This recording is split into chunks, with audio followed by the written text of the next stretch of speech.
Camshaft. It is a type of straight shaft on which cam lobes are mounted equal to the number of engine valves.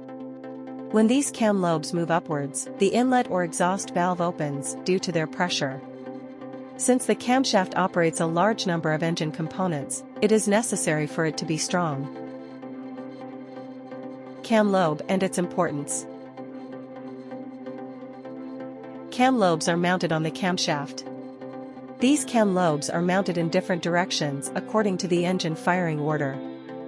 A skew gear is fitted between these cam lobes, which drives the oil pump. The engine valves open and close respectively through the cam lobe.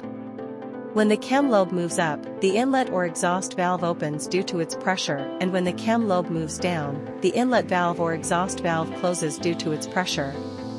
The cam lobe opens and closes the inlet and exhaust valves, respectively, according to the engine firing order.